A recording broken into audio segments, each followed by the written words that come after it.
السلام عليكم ورحمة الله وبركاته. ازيكم يا حلوين؟ عاملين ايه؟ يا رب تكونوا بخير. معاكم ايمان عبد الله وقناة متعة الطبخ. هعمل معاكم النهاردة الرز بسمتي بالمكسرات والكبد والقوانص. طبق سهل ولذيذ وسريع واقتصادي في نفس الوقت. ممكن تعملي جنبيه لحمة لو حابة، بس هو لوحده كده بيبقى لذيذ. بس قبل ما نبدأ يلا انزلي اعملي لايك وسبسكرايب لو لسه مش مشتركة معايا، وفعلي الجرس علشان يوصلك كل جديد. ويلا ندخل في الوصفة بتاعتنا. اول حاجة معايا هنا 2 كوباية من الرز البسمتي المغسول كويس ومتصفي. معلقتين كبار من السكر الابيض، لازم يكون ابيض يا جماعة. معلقتين صغيرين من العسل الاسود، ومكعب زبدة على حسب الشوربة بتاعتك هتضيفي الزبدة. نص كوباية من الزبيب. التوابل بتاعتنا نص معلقة صغيرة من الفلفل الاسود، نص معلقة صغيرة من البهارات السبعة، ربع معلقة صغيرة من الحبهان المطحون. هنا القرفة اختياري، اللي بيحب القرفة هيضيف نص معلقة، اللي ما بيحبهاش هيضيف ربع معلقة بس كفاية تدي التيست وما يبقاش طعمها قوي. الملح حسب الرغبة. ومعانا هنا المكسرات، اي نوع مكسرات تحبيه. انا هعملها النهاردة بالسوداني يعني تبقى اقتصادية كده وسريعة. معايا هنا 3 كوبايات مرقة.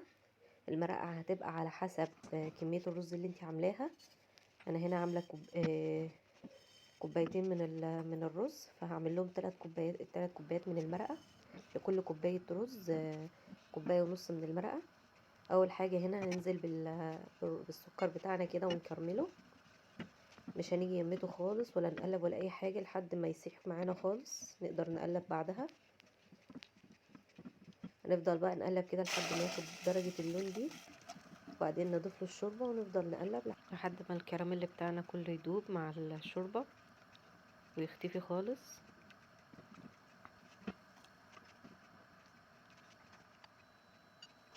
هنضيف بقى بعدها التوابل ونقلب، والعسل الاسود، الزبدة. قلنا برضو الزبدة اختياري، هتضيفيها ممكن تضيفي زيت زي ما تحبي. هننزل بقى بالرز بتاعنا كده، هندوق الملح بتاعنا ونظبطه. هنغطي ونسيب الرز بتاعنا لحد ما يتشرب، ونروح بقى نجهز الكبد والقوانص بتاعتنا. معايا هنا كبد وقوانص، الكمية اللي تحبوها او الكمية المتاحة عندكم. هنقطعها مكعبات كده. وتوابل نص معلقة صغيرة من الفلفل الاسود، ربع معلقة من البهارات السبعة، ربع معلقة من القرفة المطحونة، وملح حسب الرغبة. هي نفس التوابل اللي حطيناها على الرز، بس بنقللها على حسب كمية الكبد والقوانص.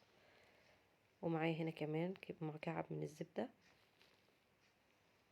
بس كده دي كل المكونات. يلا بقى نروح على النار بتاعتنا، ننزل بالطاسة على نار عالية، ننزل بمعلقة من الزيت ومكعب الزبدة. اول ما الزبدة بتاعتنا تسيح هننزل اول حاجة بالقوانص، لان هي بتاخد وقت اطول في السوا. هنديها تشويحة كده لحد ما تاخد لون من كل الجوانب. هنركنها على جنب، وننزل بالكبد بتاعتنا ونقلبها برضو لحد ما تاخد تشويحة من كل الجوانب. هننزل بقى عليهم بالتوابل ونقلب لحد ما التوابل بتاعتنا تاخد تشويحة هي كمان وتطلع ريحتها. هنغطي ونسيبهم يستوي خالص. في جنب كده بقى هننزل بالسوداني بتاعنا بعد ما قشرناه، نقلبه كده بس ياخد لمعة من الدهون بتاعة الكبد والقوانص. هنغطيها بقى ونروح للرز بتاعنا بعد ما تشرب. هننزل على الوش كده بالزبيب ونسيبه لمدة 10 دقايق او ربع ساعة على حسب، لحد ما الزبيب بتاعنا يستوي والرز بتاعنا يكمل سوا. هنا كده بعد ال10 دقايق خلاص الرز بتاعنا استوى وطلع مفلفل وجميل. والزبيب بتاعنا برضو خد السوا بتاعه المظبوط. وبرضو الكبد والقوانص بتاعتنا جاهزة والسوداني. يلا بقى عشان نقدم الطبق بتاعنا.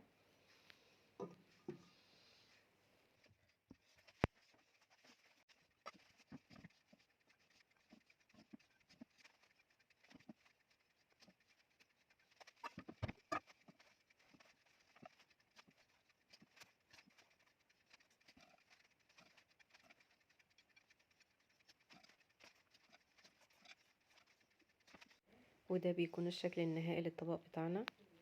جربوه بقى وقولوا لي رأيكم، بالهنا والشفا لكل اللي هيجربوا. ما تنسوش بقى لايك وشير وسبسكرايب لو لسه مش مشتركين معايا، وفعلوا الجرس علشان يوصلكم كل جديد اول باول.